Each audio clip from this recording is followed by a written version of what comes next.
Alors d'abord une rapide présentation de Brusano. Donc Brusano, c'est une ASBL qui existe depuis 2018 à Bruxelles. Elle a 3 missions: assurer les missions de la plateforme des soins palliatifs, faire la coordination et la mise en place des 5 bassins de soins et l'appui et la coordination de l'ambulatoire. Alors, le focus, live aujourd'hui, l'idée, c'est donc d'expliquer un focus. Alors, c'est quoi un focus? C'est une brochure, qui a pour objectif de contribuer à la lisibilité de l'organisation sociale santé à Bruxelles. Au niveau de son contenu, c'est une brochure qui regroupe l'offre, les disponibilités, les dispositifs, les services et les remboursements possibles. Et en fait, elle est, articulée sous forme donc de la brochure avec le contenu que je vous ai expliqué, avec un répertoire, de ressources qui sont mobilisables et alors le focus live que nous faisons aujourd'hui, pour, vous expliquer un peu mieux cette brochure. Alors, il en existe 6 à l'heure actuelle. Donc il y en a dont elles sont toutes bilingues, sur l'accessibilité, aux soins de santé, financière aux soins de santé, les soins palliatifs, concernant le diabète, la santé mentale et donc les ressources à domicile que nous allons vous présenter aujourd'hui. Alors, le contenu de la présentation, vous verrez qu'elle va s'articuler en 2 temps. On va en fait parler de 2 focus. Il y a un focus sur le soutien à domicile pour les personnes de 60 ans et plus, qui concerne en fait tout ce qui est en rapport avec le protocole 3. Et alors les ressources pour une vie à domicile, qui est un focus qui concerne de manière transversale les ressources qu'on peut, retrouver à Bruxelles. Et donc ce sera suivi, d'une séance de questions-réponses, à la fin du focus live. Bonjour à tous. Alors pour ce focus, on a voulu inviter des experts de terrain. On a 3 invités prévus aujourd'hui. Une qui est une ergothérapeute, Madame Cécile Dudekem. On a Fatia Arama de chez Bratsu, et on a également Caroline Crasset, coordinatrice à l'ASD. Donc ce sont tous des professionnels qui travaillent dans l'aspect du maintien à domicile. Alors, juste pour prévenir, il y en a plusieurs qui ont pas mal de problèmes de connexion. On espère vraiment qu'à la fin de cette présentation, dans 30 minutes, elles seront toutes là. Mais donc, voilà, on les laissera un peu plus de temps pour se présenter eux-mêmes. Mais en attendant, on va continuer avec la présentation. Alors, le focus, comme l'a dit Julie tout à l'heure, il y a 2 parties. Il y a la partie plutôt dédiée pour les 60 ans et plus, donc qui est une partie reliée à ce qu'on appelle le protocole 3. Donc le protocole 3, c'est un projet de maintien à domicile des personnes 60 ans et plus qui est financé par l'INAMI jusqu'en 2025. Alors c'est jusqu'en 2025. Peut-être que ça sera prolongé. Pour l'instant, on ne se prononce pas. On n'a pas vraiment l'information. Mais en tout cas, ce qui est sûr, c'est que c'est financé jusqu'à 2025. Il s'agit de prestations de case manager, d'ergothérapie ou de suivi psychologique à domicile entièrement remboursé pour le bénéficiaire s'ils sont en ordre d'assurabilité. Concrètement, il s'agit en fait de 61 heures de prise en charge possible par bénéficiaire au total. Ça veut dire que, bon, premièrement, ils ne sont pas obligés d'avoir les 61 heures au total pour avoir un remboursement, et aussi ils peuvent les répartir comme ils le souhaitent. Donc, si dans votre analyse de situation, il s'avère que la personne a besoin de, je ne sais pas, 30 heures de soutien psychologique et 31 heures de soutien ergo, par exemple, c'est tout à fait possible. Parfois, les prestations sont des prestations que de 30 minutes, donc évidemment, 2 prestations vaut 1 heure. Donc voilà. Alors, donc concrètement, c'est un peu ce que je viens de dire, c'est pour toutes les personnes de 60 ans en plus. Ils doivent vivre sur Bruxelles, donc les domiciles à Bruxelles, être en ordre d'assurabilité, et il faut qu'il y ait un risque de perte d'autonomie avéré. C'est le professionnel du protocole 3 qui évaluerait en fait la perte d'autonomie, notamment liée aux activités de la vie quotidienne. Euh, voilà. Et donc, ça, c'est ce que je disais tout à l'heure. Ce sont des case managers, soit des ergothérapeutes ou alors des psychologues à domicile qui se déplacent. Vous trouverez plus d'informations plus précises dans la brochure d'information euh, qui est sur le site de Brusano. Il y a également tout un répertoire à disposition qui répertorie en fait tous les professionnels protocole 3. Donc, vous trouverez dans ce répertoire les case managers, les psychologues et également les ergothérapeutes. Si vous avez un doute ou si vous voulez partager un questionnement, vous pouvez tout simplement aussi appeler le helpdesk. Le helpdesk, beaucoup d'entre vous connaissent, d'autres moins. On y reviendra plus tard plus en détail. Alors, plus concrètement encore, par rapport au contenu de ce qui va suivre, on va d'abord vous montrer un peu le format général du focus. On va donc vous partager la table des matières pour que vous ayez une vue de comment on a organisé celui-ci. On va vous expliquer la collaboration avec Bruxelles Social, car c'est avec eux principalement qu'on a rédigé ce focus. On vous fera une petite démonstration de l'utilisation du focus, c'est juste pour pouvoir s'inspirer un peu par rapport à des cas qui sont évidemment fictifs, mais qui sont quand même pas trop loin de la réalité, et peut-être de votre réalité à vous en tant que professionnel. Et ensuite, on passe à la séance questions-réponses, avec évidemment la présentation comme promis des participantes, s'ils ont, j'espère, réussi à se connecter. Donc voilà, le format, comme je disais, la table des matières, que vous allez voir, c'est donc on propose toujours un focus en bilingue, hein, donc vous avez la version néerlandophone comme la version francophone. Il y a l'élément de contexte, donc ça rappelle juste un peu pourquoi finalement ce focus, quelle est la logique derrière ça.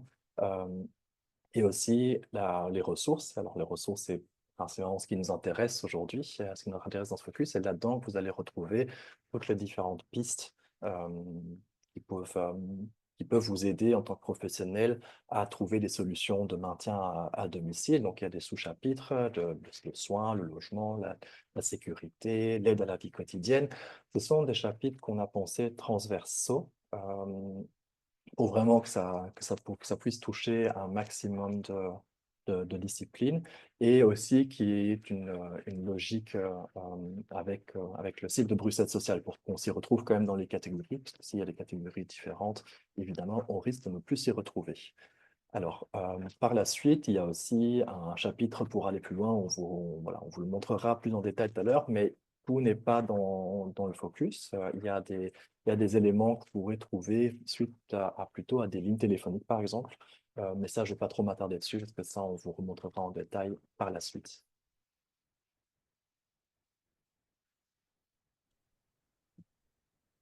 Alors, donc comme vous l'a expliqué Christopher, ce focus a été articulé avec l'outil Bruxelles Social. Donc Bruxelles Social, c'est en fait une carte bilingue de l'offre sociale santé en région bruxelloise. Au départ, on souhaitait qu'il y ait, une personne de Bruxelles Social qui soit présente aujourd'hui, mais malheureusement, c'était pas possible au niveau des agendas. Et donc Bruxelles Social, reprend dans cet outil toutes les organisations et les services, qu'ils soient francophones, néerlandophones ou bilingues, qui sont actifs, dans le domaine du social et de la santé, et c'est au profit des personnes qui vivent ou qui travaillent, sur la région de Bruxelles-Capitale.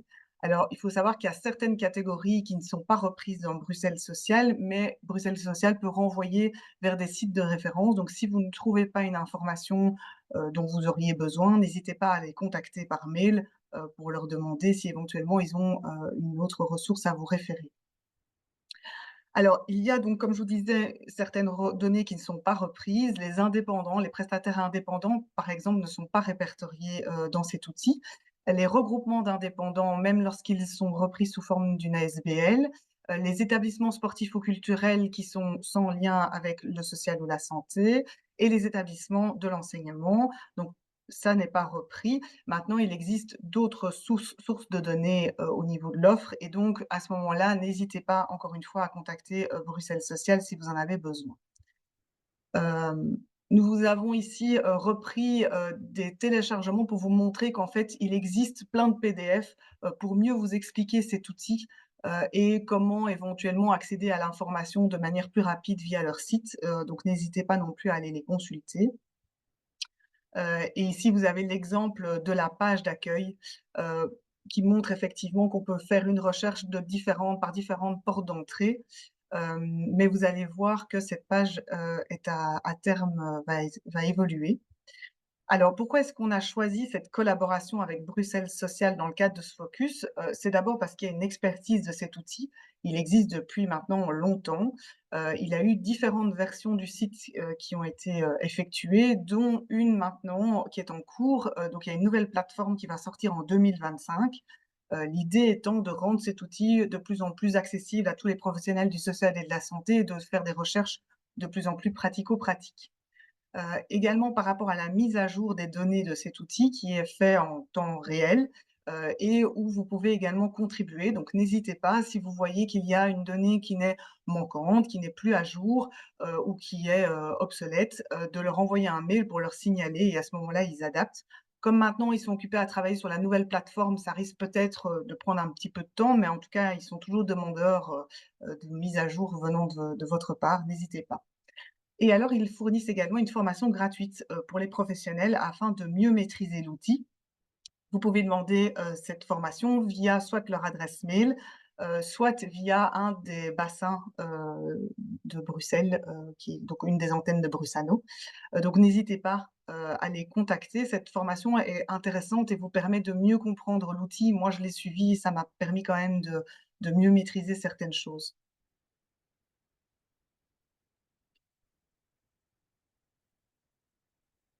Alors, comment consulter les ressources, de Bruxelles Sociale via le Focus? Il y a 2 possibilités, soit vous aimez imprimer, donc il existe une version PDF sur notre site, internet, brussano.brussels. Donc vous allez, sur notre site, vous téléchargez le Focus et vous souhaitez l'imprimer et à ce moment-là, vous pouvez passer par les QR codes, qui vous renvoient directement, sur le site qui reprend la thématique, qui vous intéresse. Soit vous passez par les liens qui sont répertoriés à la toute fin du focus. Donc vous avez un tableau qui reprend toutes les thématiques par ordre alphabétique, et en lien avec, le site, qui vous mène directement sur, la thématique de Bruxelles Sociale et donc trouver l'information, que vous jugez nécessaire. Alors, comme vous l'a dit Christopher, à la fin du focus, il y a également la partie pour aller plus loin. Ce qu'on s'est dit, c'est qu'il serait intéressant de répertorier les lignes d'appel qui existent également sur Bruxelles et qui pourraient vous donner un complément d'information sur une thématique beaucoup plus spécifique. En parallèle de ce focus, on est en train de faire ce fameux mapping de toutes ces lignes d'appel. Il en existe énormément. Et donc voilà, il y a une première ébauche qui apparaît dans ce focus, mais elle sera encore, sûrement à revoir et à évoluer. Il y en a de tous les jours, des nouvelles qui apparaissent.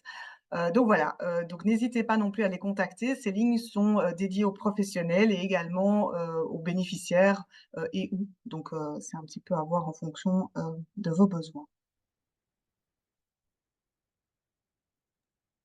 Oui. Alors comme promis, ce qu'on voulait faire aujourd'hui, c'est de vous présenter des situations, donc que j'insiste bien sur le fait qu'elles soient fictives, pour un peu voilà, pour vous donner un peu une idée de comment le focus pourrait être utilisé, au sein de votre pratique. On insiste quand même juste sur le fait que ce sont pas en aucunement des analyses de cas. Donc oui, il y a eu une analyse de cas, quand on a fait quand on a créé ces situations, mais on n'a pas la réponse, enfin, on n'a pas toutes les réponses, ce sont juste des pistes. C'est pour vous inspirer. Il y a peut-être des éléments qui manquent dans les éléments de réponse que je vais énoncer, même probablement.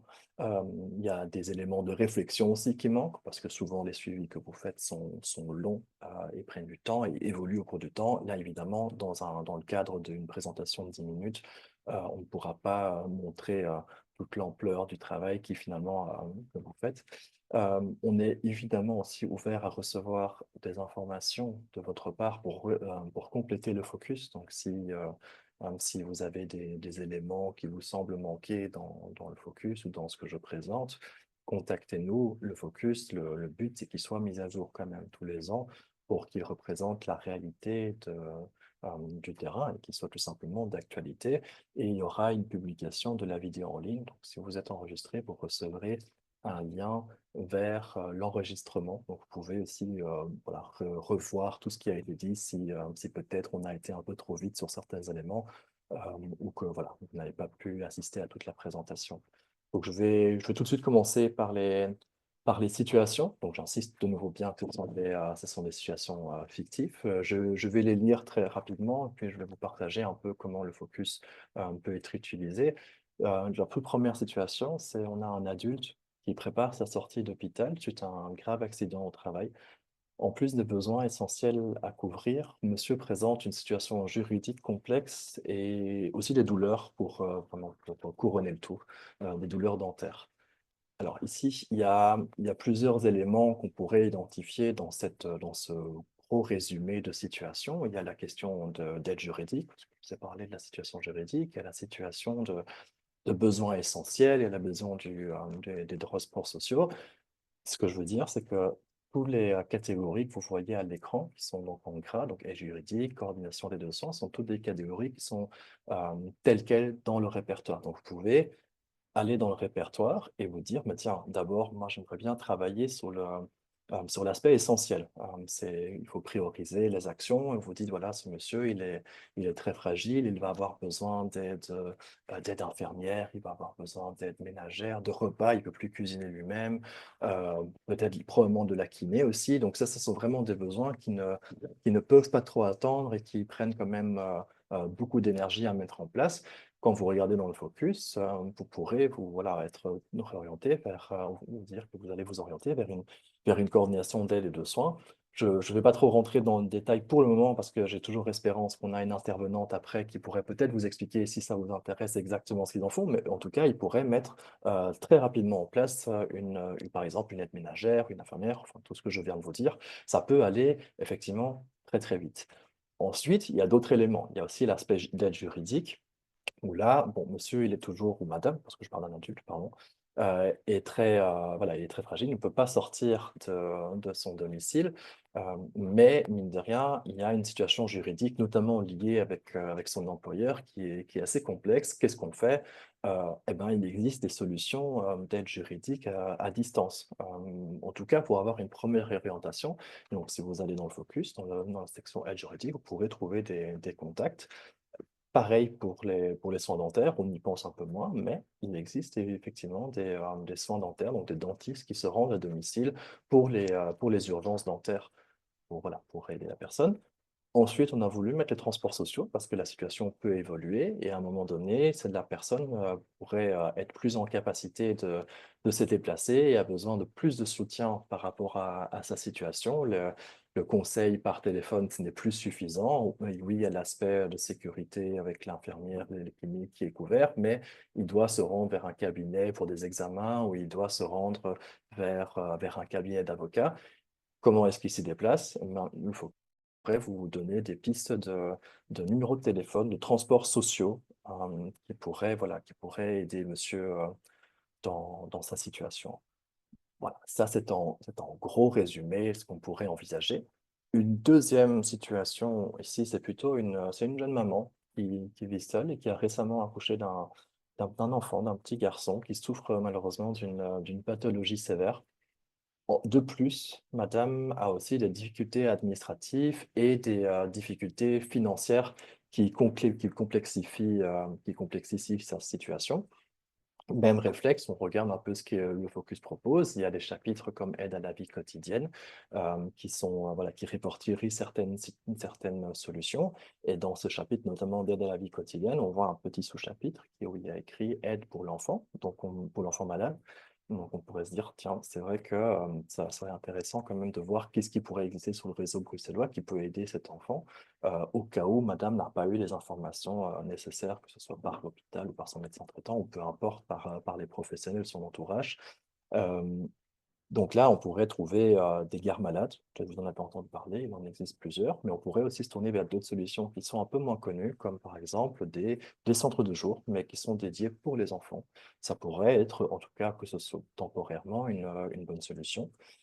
Il y a aussi évidemment tout l'aspect voilà, de l'aide administrative, de l'aide financière. Souvent, on pense, et à raison, très vite au CPAS. Alors, voilà, ça dépend d'une commune à une autre, ça peut être plus compliqué, dépendant où elle habite, d'avoir une aide rapidement, mais il est évident que les CPAS restent une ressource, une des ressources principales, mais il y a d'autres ressources qui sont également proposées dans le focus, qui pourraient venir compléter ce qu'un CPS pourrait offrir. On voit notamment dans le chapitre social et les sous-chapitres aide administrative et surtout aide financière, on voit ce qu'on appelle des services qui offrent des microcrédits, ce qui est un peu moins connu. Si madame a besoin de faire un crédit pour n'importe quelle situation, on pourrait plutôt que se tourner vers le CPS, on pourrait plutôt voir parallèlement ces services-là et essayer euh, de voir ce qu'ils proposent. Donc, si on va dans Bruxelles Social, effectivement, il y a des services de microcrédit qui sont répertoriés avec leurs contacts, numéro de téléphone, adresse email, adresse postale. Voilà, ça c'était pour cette situation-ci que j'ai vite fait parcouru. Et la dernière situation, qui je pense est une situation que beaucoup d'entre vous vivent au quotidien, qui est d'ailleurs une des raisons aussi pourquoi on pensait que ce focus serait intéressant, parce que la question du maintien à domicile, pas que pour les personnes âgées, est de plus en plus présente. Euh, Ici, on a une personne âgée en perte d'autonomie, mais qui veut rester chez elle. Voilà, c'est un domicile à laquelle elle vit depuis 20, 30, 40 ans. Elle y est très attachée, mais malheureusement, euh, voilà, son état se dégrade petit à petit. La famille, elle est soutenante, elle veut aider. Il y a déjà des services qui sont mis en place, peut-être une aide ménagère, peut-être même une infirmière, mais on se rend compte que ce n'est pas suffisant. En tout cas, la famille ne pense que ce n'est pas suffisant. La personne âgée elle peut être un peu hésitante, mais il est évident qu'il y a un aspect voilà, qui ne suffit plus pour qu'elle puisse vraiment vivre chez elle seule. Également, Madame, lors d'un entretien avec un professionnel, a aussi exprimé le désir de plus de lien social.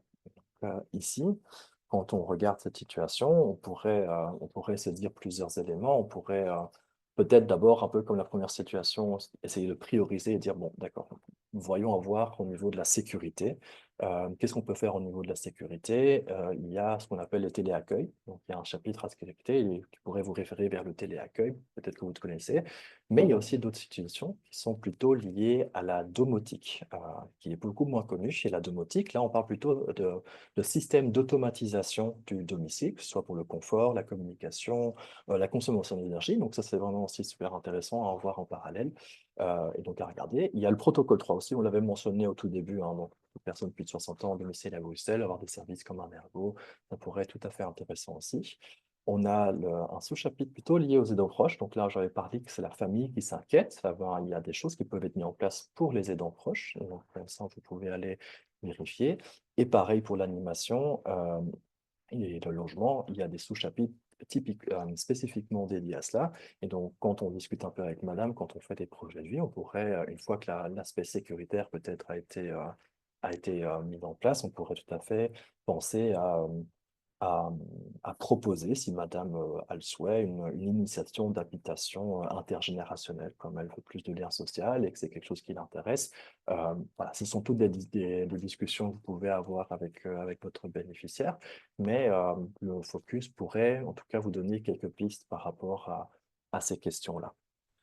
Donc voilà, ça c'était vraiment une grosse vue d'ensemble. On avait vite fait parler du helpdesk tout à l'heure, je pense que pour beaucoup c'est connu, donc je vais être assez bref, mais le helpdesk finalement c'est une ligne qui est dédiée aux professionnels, donc à vous participants, pas aux bénéficiaires, pour que vous puissiez venir déposer des situations qui sont complexes et que vous ne trouvez plus de solutions au travers de votre entourage, de vos collègues, et vous voulez peut-être avoir un peu plus de feedback ou de pistes. Donc là, vous pouvez téléphoner ces lignes-là du lundi au vendredi de 9h à 5h. Téléphoner dans la langue voilà, avec laquelle vous êtes confortable, donc que ce soit le français ou le néerlandais, on pourra et on répondra à vos questions. Il y a 5 lignes, donc il y en a une par bassin. On avait évoqué les bassins tout à l'heure, mais donc il y a le bassin sud. Peut-être le slide suivant, s'il vous plaît. Merci. Il y a la ligne du bassin sud, la ligne du bassin central. Je vais vite les évoquer, les communes qui sont concernées, parce que je sais pour beaucoup de personnes, ce n'est pas encore très clair. Et comme ça, dans l'enregistrement, vous pouvez réécouter et tout de suite savoir quelle commune est concernée. Donc, le bassin sud, c'est Uccle, Boisfort, Forêt, Saint-Gilles, Ixelles et une petite bande de l'avenue Louise. Le bassin centre-ouest, c'est Mille, Bruxelles, Molenbeek et Anderlecht. Le bassin nord, c'est Jette, Koekelberg, Berchem, Neder-Overbeek, Arun, Laken et Galshoorn. Le bassin nord-est, c'est les communes d'Ever, Saint-Josse, Oeskarbeek. Et le bassin sud-est, c'est Oderghem, Etterbeek, Woluwe-Saint-Pierre et Woluwe-Saint-Lambert. Donc, si vous travaillez dans une de ces zones spécifiquement, téléphonez ce numéro-là. Si vous ne savez pas quel numéro téléphoner, peut-être téléphoner au numéro concerné par votre bénéficiaire ou la situation qui vous concerne. Et si vous ne savez pas, téléphonez à un de ces numéros-là. On vous réorientera, on ne vous raccrochera pas au nez. Donc, je pense que j'ai fait le tour de la présentation.